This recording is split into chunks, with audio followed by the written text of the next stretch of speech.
ಇಲ್ಲಿದೆ ನೋಡು. ಹಾಂ, ಫೋನ್ ಇದೆಯಾ? ಫೋನ್ ಇಲ್ವಾ?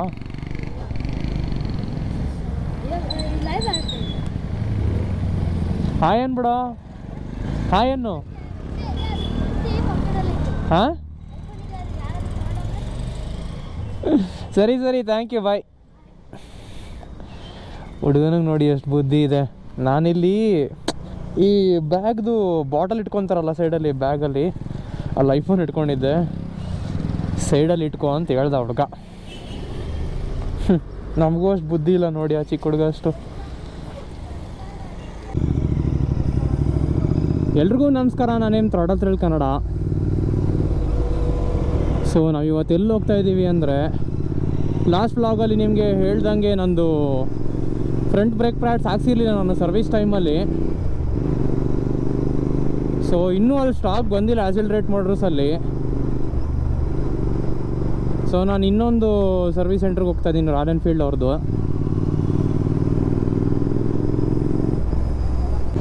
ಸೊ ವಿಷಯ ಏನಪ್ಪ ಅಂದರೆ, ನನ್ನ ಬ್ರೇಕ್ ಪ್ಯಾಡ್ಸು ಫುಲ್ ಉಜ್ಜೋಗ್ಬಿಟ್ಟಿದೆ. ಆ ಸರ್ವಿಸ್ ಮಾಡಿಸೋ ಟೈಮಲ್ಲಿ ಒಂದು ಇನ್ನು 500 ಕಿಲೋಮೀಟ್ರ್ ಬರುತ್ತೆ ಅಂತ ಹೇಳಿದರು.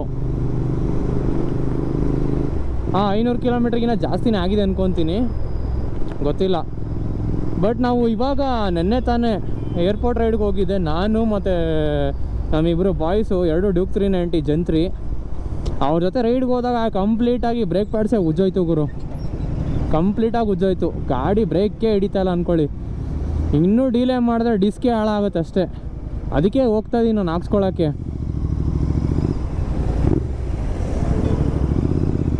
ಸೊ ನಾವು ಅದೇ ರೈಡ್ಗೆ ಹೋದಾಗ ಕಂಪ್ಲೀಟ್ ನಮ್ಮದು ಬೈಕ್ದು ಪೊಟೆನ್ಷಿಯಲ್ ಚೆಕ್ ಮಾಡಿದ್ವಿ ನಾವು.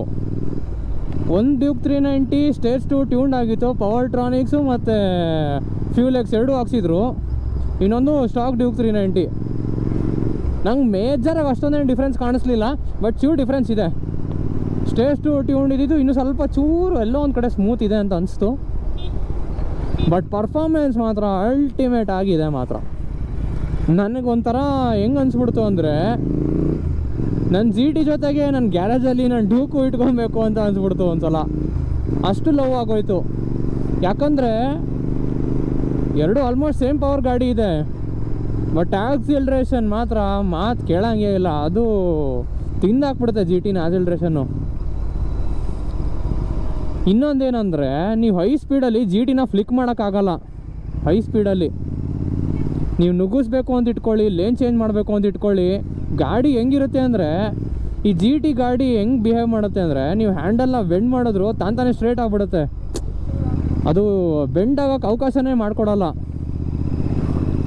ಅದೇ ನೀವು ಡ್ಯೂಕ್ 390 ಹೆಂಗೆ ಬಗ್ಸ್ಬೋದು, ಸೈಕಲ್ ಬಗ್ಸ್ದಂಗೆ ಬಗ್ಸ್ಬೋದು ಅದನ್ನ ಗಾಡಿನ. ಎಲ್ಲಿ 140 150ಲೂ ಕಾರ್ನರಿಂಗ್ ಮಾಡ್ಬೋದು ಆ ಗಾಡೀಲಿ. ಆ ಲೆವೆಲ್ ಕಾನ್ಫಿಡೆನ್ಸ್ ಬರುತ್ತೆ. ಆ್ಯಂಡ್ ಹೇಳ್ತಾರೆ ಡ್ಯೂಕ್ 390 ಬಿಗಿನರ್ ಫ್ರೆಂಡ್ಲಿ ಬೈಕ್ ಅಂತ. ಓಡ್ಸೋಕ್ಕೆ ಈಸಿಯಾಗೇ ಇದೆ ಗಾಡಿ, ಒಪ್ಕೊತೀನಿ. ಬಟ್ ಆ ಪವರ್ ಇದೆಯಲ್ಲ, ಆ ಪವರ್ ಹ್ಯಾಂಡಲ್ ಮಾಡೋಕ್ಕೆ ಸ್ವಲ್ಪ ಗೊತ್ತಾಗಬೇಕು. ಅದು ಬಿಗಿನರ್ಸಿಗೆ ಜಜ್ಮೆಂಟ್ ಇರಲ್ಲ. ಬ್ರೇಕಿಂಗ್ ಚೆನ್ನಾಗಿದೆ ಬಿಡಿ, ಬ್ರೇಕಿಂಗ್ ಬೇಗ ನಿಲ್ಲುತ್ತೆ.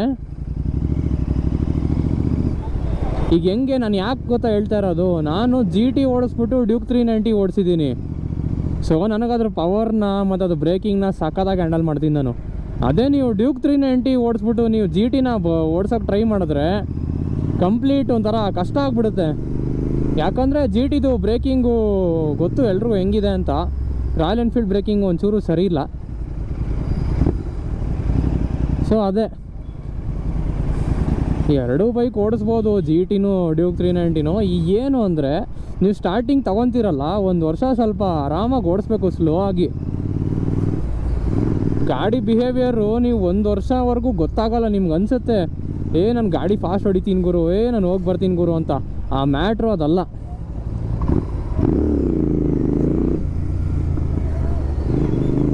ನೀವು ಆ ಎಕ್ಸ್ಪೀರಿಯನ್ಸ್ನ ಟೈಮಿಂದನೇ ಕಲಿಯೋದು.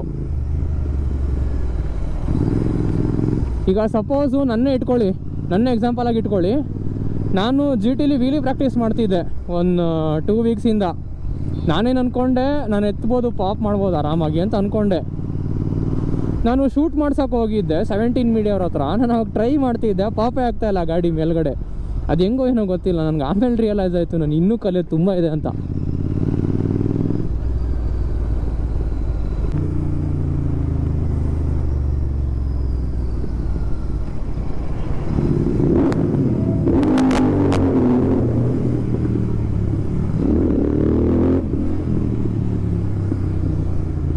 ಅಯ್ಯಪ್ಪ ಗುರುವೇ,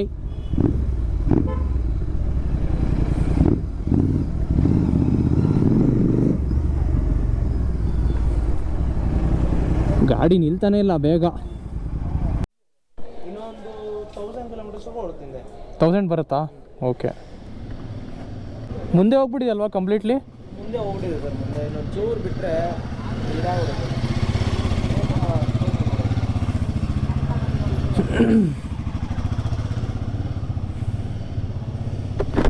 ಸೊ ನೋಡಿ, ವೆದರ್ ಎಷ್ಟು ಬೋರಿಂಗ್ ಆಗಿದೆ. ಈ ವೆದರಲ್ಲಿ ಹೊರಗಡೆ ಬರೋಕ್ಕೂ ಮನಸ್ಸಿಲ್ಲ. ಏನಂತ ಕಂಟೆಂಟ್ ಹುಡ್ಕೋಣ ಈ ವೆದರಲ್ಲಿ ನಾವು? ಫುಲ್ ಒಂಥರ ಬೇಜಾರು ಗುರು. ಸಣ್ಣ ಸಣ್ಣದಾಗಿ ಮಳೆ ಹನಿಗಳು ಬೀಳ್ತಾ ಇದೆ, ಹಂಗೆ ಬೇಜಾರು. ನೋಡಿ ನಮ್ಮ ಗಾಡಿ ಒಳಗೋಯ್ತು. ಇದು ಒಂಥರ ಸರ್ವಿಸ್ ಸೆಂಟ್ರ್ ಸಖತ್ತಾಗಿದೆ ಗುರು. ಒಂಥರ ಪ್ರೀಮಿಯಮ್ ಇದೆ ಇದು. ನನಗೆ ಇಲ್ಲಿ ಒಳಗಿದೆ ಅಂತಲೂ ಗೊತ್ತಿರಲಿಲ್ಲ ಕೆಂಗೇರಿಲಿ. ನೋಡಿ ಸೈಕಾಗಿದೆ ಗುರು. ಹೊಸ ಸರ್ವಿಸ್ ಸೆಂಟರ್ ಇರ್ಬೇಕು ಮೋಸ್ಟ್ಲಿ ಇದು.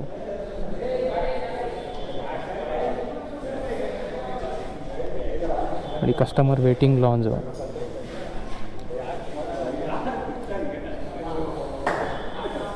ನೀಟಾಗೆಲ್ಲ ಸ್ಪೇಸ್ ಇದೆ ಮಾಡೋಕ್ಕೆ. ಇಲ್ಲಿ ಪ್ಲೇಸ್ ಮಾಡಿದ್ದಾರೆ ನಮ್ಮ ಗಾಡಿನ. ಥರ ಪ್ರೀಮಿಯಮ್ ಆಗಿದೆ ಗುರು ಇದು ಶೋರೂಮ್ ಮಾತ್ರ. Sorry, service centre.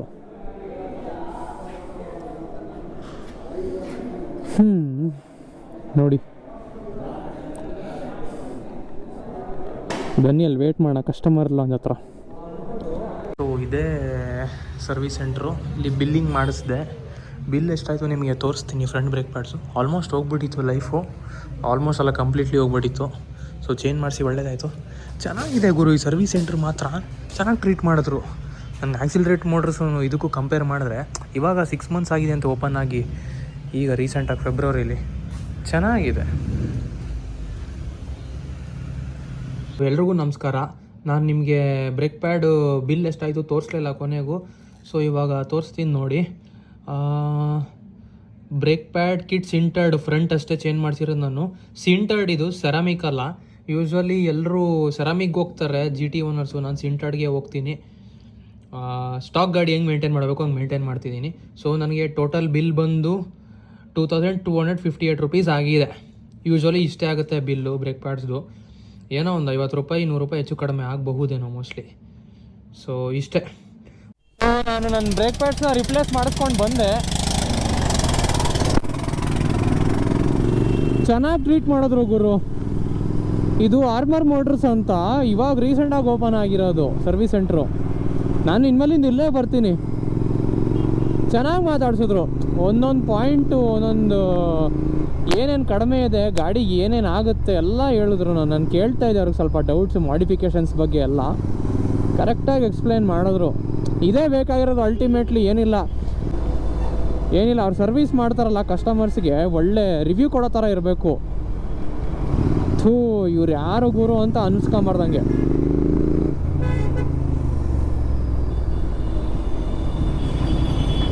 ಸೊ ಇವಾಗ ಆಕ್ಸಿಲರೇಟ್ ಮೋಟರ್ಸ್ಗೆ ಹೋಗೋಣ ಅಂತಿದ್ದೀನಿ. ಕೋನ್ ಸೆಟ್ಟು ಸ್ವಲ್ಪ ತೆಗೆದು ಬಿಚ್ಚಿ ನೋಡಿಸಿ ಅಂತ ಹೇಳಿದ್ದಾರೆ. ಸ್ವಲ್ಪ ಸ್ಟೇಬಲ್ ಇಲ್ಲ ಅಂತ ಹೇಳಿದ್ರು. ನನಗೆ ಆ್ಯಕ್ಚುಲಿ ನಾನು ರೈಡ್ಗೆ ಹೋಗಿದ್ದಲ್ಲ 100ಅಲ್ಲೇ ವಾಪಲ್ ಆಗ್ತಿತ್ತು ನನ್ನ ಗಾಡಿ. 100ಅಲ್ಲಿ ವಾಪಲ್ ಆಗ್ತಿದ್ದೆ ಫಸ್ಟ್ ಟೈಮು ನಾನು ಹೇಳ್ತಿರೋದು. ನಾನು ಸುಮಾರು ರೈಡಲ್ಲೆಲ್ಲ 160, 170, 175 ಎಲ್ಲ ಹೊಡೆದಿದ್ದೀನಿ. ವಾಬಲ್ಲೇ ಆಗಿಲ್ಲ ನನ್ನ ಗಾಡಿ ಯಾವತ್ತೂ. ನನ್ನ ಏರ್ಪೋರ್ಟ್ ರೈಡಿಗೆ ತೊಗೊಂಡು ಹೋದಾಗ ವಾಬಲ್ ಆಗಿದೆ 100 ಸ್ಪೀಡ್ಗೆ. ನನಗೆ ಫುಲ್ ಶಾಕ್ ಆಯಿತು, ಏನಕ್ಕಪ್ಪ ಈ ಥರ ಅಂತ. ಮೊದಲೇ ಟೈಮ್ ಇವಾಗ 4:30 ಆಗಿದೆ. ನಾನು ಹೇಳ್ತೀನಿ ನೋಡಿ, ಇವಾಗ ನಾನು ಆಕ್ಸಿಲರೇಟ್ ಮೋಟರ್ಸ್ ಎಲ್ಲ ತೊಗೊಂಡು ಹೋಗ್ತೀನಿ. ಇವಾಗ ಬಿಚ್ ನೋಡಿ ಅಂತ ಹೇಳ್ತೀನಿ. ಅವ್ರೇನು ಹೇಳೋದು ನಾನು ಹೇಳ್ಬಿಡ್ತೀನಿ ಕೇಳಿ ಇವಾಗಲೇ. ಸರ್ ನಾಳೆ ಬನ್ನಿ, ಇವಾಗ ಟೈಮ್ ಇಲ್ಲ. ಇವಾಗ ಈಗ ಆಗಲ್ಲ ಹಂಗೆ ಹಿಂಗೆ ಅಂದ್ಬಿಟ್ಟು ಆ ಥರ ಹೇಳ್ಬೋದು. ಇನ್ನೊಂದು ಕರೆಕ್ಟಾಗೇ ಇದೆಯಲ್ಲ ಅಂತ ಹೇಳ್ತಾರೆ. ಯಾಕಂದರೆ ಇವ್ರ ಹತ್ರ ಚೆಕ್ ಮಾಡಿಸ್ದೆ ನಾನು.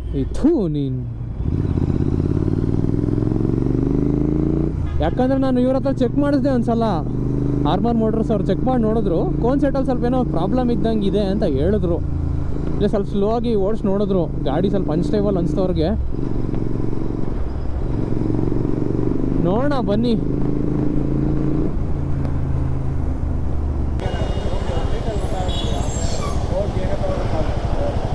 ಸರ್ ಒಂದ್ಸಲ ನಾನು ಇದು ಬ್ರೇಕ್ ಪ್ಯಾಡ್ ಚೇಂಜ್ ಮಾಡಿಸ್ಬೇಕು ಅಂತ ಹೇಳಿದ್ರಲ್ಲ, ನಾನು ಹೋಗಿ ಚೇಂಜ್ ಮಾಡಿಸ್ಕೊಂಬಂದೆ ಇವಾಗ ಆರ್ಮರ್ ಮೋಟ್ರಸ್ ಅಂತ ಹೇಳ್ಬಿಟ್ಟು. ಹಾಂ, ಅಲ್ಲಿ ಹೋಗಿದ್ದೆ. ಅವ್ರು ಚೆಕ್ ಮಾಡಿ ಹೇಳಿದ್ರು ಕೋನ್ ಸೆಟ್ಟಲ್ಲಿ ಸ್ವಲ್ಪ ಏನಾದರೂ ಪ್ರಾಬ್ಲಮ್ ಇದೆಯಾ ನೋಡಿ ಅಂತ ಹೇಳಿದ್ರು. ಯಾಕಂದರೆ ವಾಬಲ್ ಆಗ್ತಿದೆ, ನಾನು 100 ಸ್ಪೀಡಲ್ಲಿ ವಾಬಲ್ ಆಗ್ತಿದೆ. 100? ಹಾಂ ಬ್ರೋ, ಇಲ್ಲಲ್ಲ ಬ್ರೋ, ನಾನೇ ರೈಡ್ಗೆ ಹೋಗಿದ್ದೆ ನಾನು. ಚೆಕ್ ಮಾಡಿದ್ದಕ್ಕೆ ಈ ರೋಡಲ್ಲಿ ಚೆಕ್ ಮಾಡಲ್ಲ. ಅದೇ ಗೊತ್ತು. ಅವರೇ ಹೇಳಿದ್ರು ಕೋನ್ ಸೆಟ್ಟಲ್ಲಿ ಏನಾದರೂ ಸ್ವಲ್ಪ ಪ್ರಾಬ್ಲಮ್ ಇದೆಯಾ ನೋಡಿ, ಅನ್ಸ್ಟೇಬಲ್ ಇದೆ ಅಂತ ಹೇಳಿದ್ರು ಅವರು. ಅದು ಬಿಟ್ಟರೆ ಏನಿಲ್ಲ, ಅದೊಂದೇ.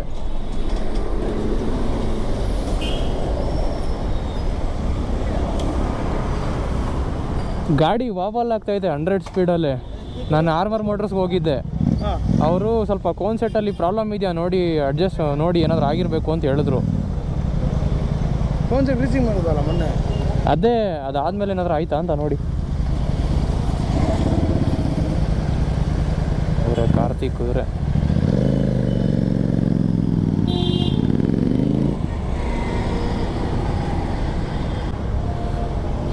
ಇವ್ರು ಅದನ್ನ ರೆಕ್ಟಿಫೈ ಮಾಡ್ತಾರೋ ಇಲ್ಲೋ ಗೊತ್ತಿಲ್ಲ. ನಾನು ಆನೆಸ್ಟಾಗಿ ಹೇಳ್ತೀನಿ, ಅದು 100 ಸ್ಪೀಡಲ್ಲೇ ವಾಬಲ್ ಆಗ್ತಾಯಿದೆ. ಎಷ್ಟು ಬೇಜಾರಾಗುತ್ತೆ ಗುರು. ಗಾಡಿ ಯಾವುದಿದ್ರು ಪರ್ಫೆಕ್ಟ್ ಆಗಿರಬೇಕು. ನೆನ್ನೆ ಹೋಗ್ಬೇಕಾದ್ರೆ ರೈಡ್ ಚೆನ್ನಾಗಾಯಿತು, ಬರಬೇಕಾದ್ರೆ ಮಾತ್ರ ಸಿಕ್ಕಾಪಟ್ಟೆ ವಾಬ್ಲಿಂಗಲ್ಲೇ ಬಂದಿದ್ದೀನಿ ನಾನು ಅನುಭವಿಸ್ಕೊಂಡು. ಈಗ ನಿಮಗೆ ತೋರಿಸ್ತೀನಿ ನೋಡಿ, ಅವ್ರೇನು ಹೇಳ್ತಾರೆ ನೀವೇ ನೋಡಿ. ಇವಾಗ ಪಕ್ಕ ಅನ್ನೋದು ಒಂದು ರೀಸನ್ ಕೊಡ್ತಾರೆ ನೋಡಿ, ನೋಡೋಣ ಏನು ಹೇಳ್ತಾರೆ.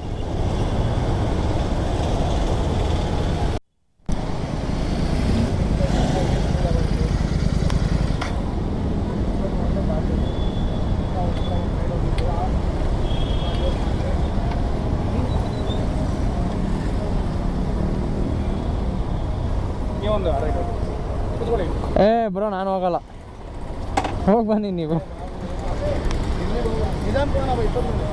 ಇಲ್ಲ ಹೋಗಿ ಬನ್ನಿ ನೀವು, ನೋಡ್ಕೊಂಬನ್ನಿ ನೀವು. ಗೊತ್ತಾಯ್ತಾ ಏನಾದರೂ ಪ್ರಾಬ್ಲಮ್ ಐತಂತ?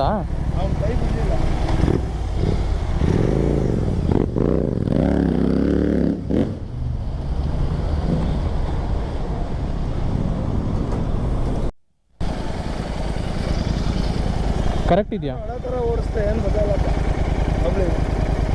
ಬರಲಿಲ್ವಾ 100ಅಲ್ಲಿ? 80ರಲ್ಲೇ ಬಂದ್ಬಿಡುತ್ತೆ. ನಾನು ಹಳೋ ಥರ ಓಡಿಸ್ತೆ, 100 ಹಿಡಿದೆ ಅಷ್ಟೇ. ಅದನ್ನ ಹಿಡಿಯೋಕ್ಕಾಗಲಿಲ್ಲ ಅಲ್ಲಿ. ಮತ್ತೆ ಅದು ಹೆಂಗೆ ಫಸ್ಟ್ ಟೈಮ್ ಬ್ರೋ ನೆನ್ನೆ ಆಗಿದ್ದು? ನೀವು ಬಂದರೆ 80 ಗೊತ್ತಾಗ್ಬಿಡುತ್ತೆ. ಹೇಳ್ಬಿಟ್ಟಿದ್ದಪ್ಪ, ಫುಲ್ಲು ಹೋಗ್ಬಿಡು, ಚೂರು ಹೋಗ್ಬೋದಿಲ್ಲ. ಅದು ಏನು ಕಥೆ ನಾವು ಗೊತ್ತಿಲ್ಲಪ್ಪ ನನಗೆ. ಬರ್ರಿ, ಹಂಗೂ ಡೌಟ್. ನನಗೆ ಗೊತ್ತಾಗಲ್ಲ, ನಿಮಗೆ ಗೊತ್ತಾಗುತ್ತೆ ನನಗಿನ್ನ. ಯಾಕಂದ್ರೆ ನೀವು ಓಡಿಸಿ ಗೊತ್ತಿರ್ತಲ್ಲ. ಅದಕ್ಕೆ ಮನೆ ಗ್ರೀಸಿಂಗ್ ಮಾಡಿಸಿದ್ದೆ. ಅವ್ರು ಮತ್ತೆ ಅದು ಯಾಕೆ ಹಂಗೆ ಹೇಳಿದ್ರು ಮತ್ತೆ? ಸರ್ವಿಸ್ ಅಲ್ಲಿ ಬಿಡಿ. ಹಾಂ, ಸರ್ವಿಸ್ ಅಲ್ಲಿ ಬಿಡಿ. ಅವ್ರಿಗೆ ಹೇಳಿದ್ನಲ್ಲ, ನೀವು ನಿಮ್ಮ ಹತ್ರನೇ ಮಾಡಿಸಿದ್ದು ಅಂತ ಹೇಳಿದೆ ನಾನು. ಅದಕ್ಕೇ ಹೇಳೋದು, ನಮ್ಮ ಹತ್ರ ಅಂದಿದ ತಕ್ಷಣ ಡೈರೆಕ್ಟಾಗಿ ಹೇಳ್ಬಿಡ್ತಾರೆ. ಹಾಂ, ಆ್ಯಕ್ಚುಲಿ ಈಗ ಕಂಪ್ನಿ ನಾನು ನಡೆಸ್ಬೇಕು. ಅರ್ಥ ಮಾಡ್ಕೊಳ್ಳಿ, ನಾನು ಕಂಪ್ನಿ ನಡೆಸ್ಬೇಕಾದ್ರೆ ಏನು ಮಾಡಬೇಕು, ಕಸ್ಟಮರ್ ನನ್ನ ಹತ್ರ ಒಪ್ಕೊಳ್ಳೋ ಥರ ಏನಾದ್ರು ಮಾಡ್ಬೇಕು ನಾನು. ಅದು ನಾರ್ಮಲ್ ಇರೋದನ್ನ ಇದೆ ಅಂತ ಹೇಳ್ಬೋದು. ಹಂಗೂ ಡೌಟ್ ಇತ್ತಾ, ನನ್ನ ಕೂತ್ಕೊಳ್ಳಿ, ಹೆಲ್ಮೆಟ್ ಕೊಡಿ, ನಾನೇ ವೀಡಿಯೋ ಮಾಡ್ಕೊಡ್ತೀನಿ. 100ಅಲ್ಲೇ ಇಲ್ಲ ಹಂಗೇನಿಲ್ಲ. ನಾನು ನೆನ್ನೆ ಫಸ್ಟ್ ಟೈಮ್ ಹಂಗೆ ಆಗಿದ್ದು, ಅದಕ್ಕೆ ಹೇಳ್ತಾ ಇರೋದು. ಅವರು ಹೇಳ್ಬಿಟ್ರಲ್ಲ, ನನ್ನ ತಲೆಯಲ್ಲಿ ಹಂಗೆ ಉಳ್ಕೊಂಬಿಡ್ತದು. ಅಂದರೆ ನಿಮ್ಗೆ 80 ಗೊತ್ತಾಗ್ಬಿಡುತ್ತೆ. ಬಟ್ ನಿಮಗೆ ಪ್ಯಾಚ್ ಇರೋ ರೋಡಲ್ಲಿ 100% ಬರುತ್ತೆ. ನಾನೇನು ಮಾಡೋಕ್ಕೆ, ಫ್ಲಾಟ್ ಇರೋ ರೋಡ್ ಓಡಿಸಿ ನಿಮ್ಗೆ ಗೊತ್ತಾಗ್ಬಿಡುತ್ತೆ.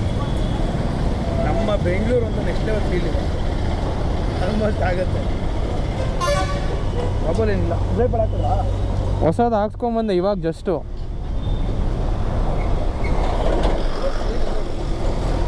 ಸುಮ್ಮನೆ ಇದ್ದರನ್ನ ಇದೆ ಅಂತ ಹೇಳ್ಬಿಟ್ಟು ಅವ್ರೊಂದ್ಸಲ ಓಡಿಸಿದ್ರು, ಏರ್ ಪ್ರೆಷರ್ ಕಡಿಮೆ ಇತ್ತು ಅಂದ್ಬಿಟ್ಟು ಅದು ಚೆಕ್ ಮಾಡಿ ಏರ್ ಪ್ರೆಷರ್ ಹಾಕ್ಸಿದ್ರು. ಮತ್ತೆ ಒಂದು ಸ್ವಲ್ಪ ಸ್ಲೋ ಆಗಿ ಹಿಂಗೆ ಓಡಿಸ್ಕೊಂಬಂದ್ರು, ನೋಡಿದ್ರೆ ಸ್ವಲ್ಪ ಅನ್ಸ್ಟೇಬಲ್ ಇದೆ ಅಂತ ಹೇಳಿದ್ರು ಅವರು. ಅವ್ರಿಗೆ ಫೋನ್ ಮಾಡ್ಕೊಳ್ಳ ಒಂದ್ಸಲ ಮಾತಾಡ್ತೀರಾ? ಧನುಷ್ ಅಂತ, ಇಲ್ಲೇ ಕೆಲಸ ಮಾಡಿದ್ರಂತವರು.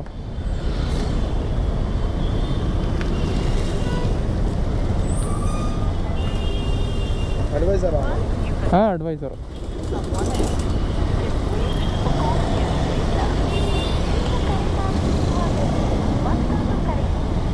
ಹಲೋ ಸರ್, ಇವಾಗ ನಾನು ಜಸ್ಟು ಬ್ರೇಕ್ ಪ್ಯಾಡ್ಸ್ ಹಾಕ್ಸ್ಕೊಂಡು ಹೋದ್ನಲ್ಲ, ನಾನು ಇವಾಗ ಆಕ್ಸಿಲರೇಟ್ ಮೋಟರ್ಸ್ ಹತ್ರ ಬಂದಿದ್ದೆ. ಅವ್ರಿಗೆ ತೋರಿಸ್ದೆ, ಅವರು ಕರೆಕ್ಟಾಗೇ ಇದೆ, ಹ್ಯಾಂಡಲಿಂಗ್ ಏನು ಕರೆಕ್ಟ್ ತಪ್ಪೇನಿಲ್ಲ ಅಂತ ಹೇಳಿದ್ರು. ಒಂದ್ಸಲ ಮಾತಾಡಿ ಅವ್ರ ಕೈಲಿ ಕೊಡ್ತೀನಿ. Hello hello hello Dhanush sir, ನಮಸ್ಕಾರ ಸರ್. ನನ್ನ ಹೆಸರು ಕಾರ್ತಿಕ್ ಅಂತ ಸರ್. ಅದೇ ವಾಬಲ್ ಅಂತ ಹೇಳಿದ್ರು ಅಂದೆ. ವಾಬಲ್ 100ಅಲ್ಲೂ ಬರ್ತಿರಲ್ಲ ಸರ್. ಮೊನ್ನೆ ನಾನು ಗ್ರೀಸಿಂಗ್ ಮಾಡಿ ಕೊಟ್ಟಿದ್ದೀನಿ ಅವ್ರಿಗೆ, ಕರೆಕ್ಟಾಗಿದೆ. ಇವಾಗ ಟಾರ್ಕ್ ಹಾಕಿ ಕೊಟ್ಟಿದ್ದೀನಿ ಸರ್, 35 ಟಾರ್ಕ್ ಹಾಕಿ ಕೊಟ್ಟಿದ್ದೀನಿ ಸರ್ ಅವ್ರಿಗೆ.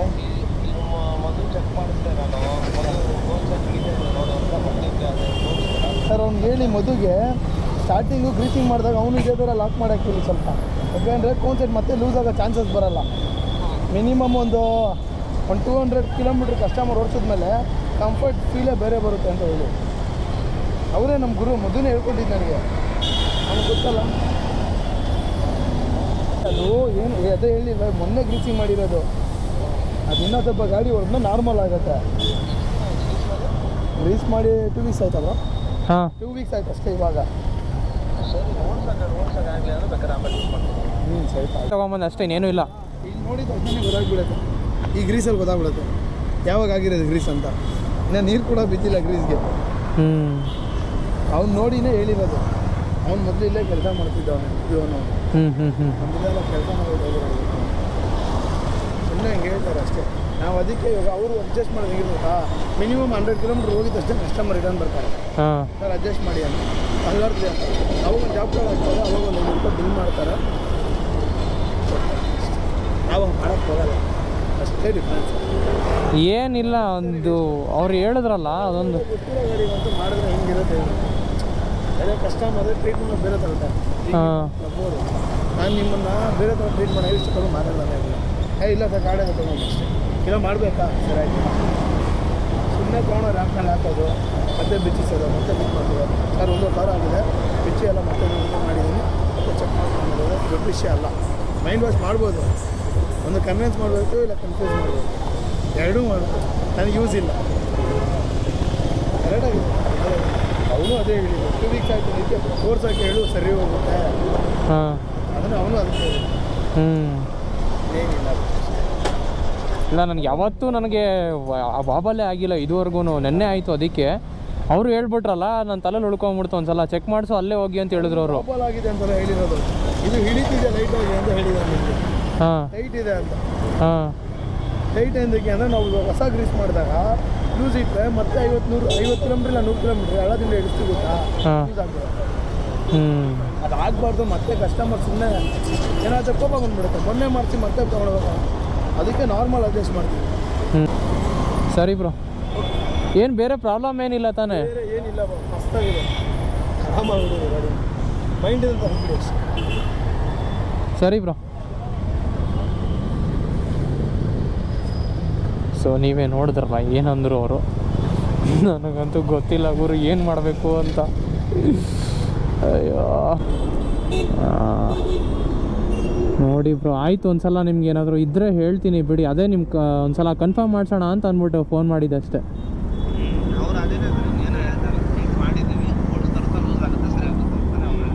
ಹಾಂ, ಸರಿ ಸರ್, ಓಕೆ ಹಂಗಾದ್ರೆ. ಹಾಂ, ಸೊ ನೀವು ಕನ್ವರ್ಸೇಷನ್ ಕೇಳಿಸ್ಕೊಂಡಿರ್ಬೋದು, ಏನಾಯಿತು ಅಂತ ನಿಮಗೆ ಗೊತ್ತಾಗಿರುತ್ತೆ. ಗೊತ್ತಿಲ್ಲ, ಇನ್ನೂ ಸ್ವಲ್ಪ ಗಾಡಿನ ಚೆನ್ನಾಗಿ ಹೊಡೆದು ನೋಡೋಣ ಇರಿ.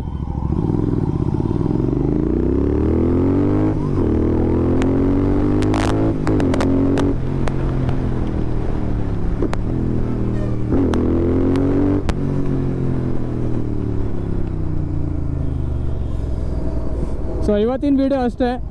ನಾನು ರಾಯಲ್ ಎನ್ಫೀಲ್ಡ್ ಅವ್ರದ್ದು ಸರ್ವಿಸ್ ಸೆಂಟ್ರ್ ಕಂಪ್ಯಾರಿಸನ್ ತೋರಿಸ್ದಂಗೆ ಆಯಿತು ಅಂತ ಅಂದ್ಕೊಳ್ಳಿ ವೀಡಿಯೋನ. ವೀಡಿಯೋ ಇಷ್ಟ ಆದರೆ ಲೈಕ್ ಮಾಡಿ, ಶೇರ್ ಮಾಡಿ, ಸಬ್ಸ್ಕ್ರೈಬ್ ಮಾಡಿ.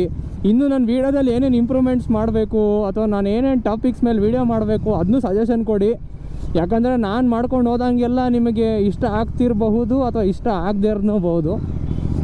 ಅದಕ್ಕೆ ನೀವೊಂದ್ಸಲ ಕಂಟೆಂಟ್ ಸಜೆಸ್ಟ್ ಮಾಡಿ. ಏನಾದರೂ ಇಂಪ್ರೂವ್ಮೆಂಟು, ಸಜೆಷನ್ಸು, ಅಡ್ವೈಸು ಏನೇ ಇದ್ದರೂ ಹೇಳಿ, ನನ್ನ ಕಮೆಂಟ್ ಸೆಕ್ಷನಲ್ಲಿ ತಿಳಿಸಿ. ಡೈರೆಕ್ಟಾಗಿ ಹೇಳಿ, ನಾನೇನು ಅಂದ್ಕೊಳ್ಳಲ್ಲ. ಯಾಕಂದರೆ ನಾನು ಬಿಗಿನರ್ ಯೂಟ್ಯೂಬರ್ ಅಲ್ವಾ, ನೀವೇ ನಮಗೆ ದೇವ್ರ ಥರ, ನೀವೇ ಸಜೆಸ್ಟ್ ಮಾಡಬೇಕೆಲ್ಲ ನಮಗೆ. ಅದಕ್ಕೆ ಏನಿಲ್ಲ, ಕನ್ನಡ ಯೂಟ್ಯೂಬ್ ಕ್ರಿಯೇಟರ್ಸ್ನ ಸಪೋರ್ಟ್ ಮಾಡಿ, ಹಿಂಗೆ ಬೆಳೆಸ್ತಾ ಇರಿ. ಇಷ್ಟೇ ಕೇಳ್ಕೊಳ್ಳೋದು. ಮತ್ತು ಮುಂದಿನ ವೀಡಿಯೋದಲ್ಲಿ ಸಿಗ್ತೀನಿ, ಹೊಸ ವೀಡಿಯೋದಲ್ಲಿ. ಅಲ್ಲಿವರೆಗೂ ಬಾಯ್.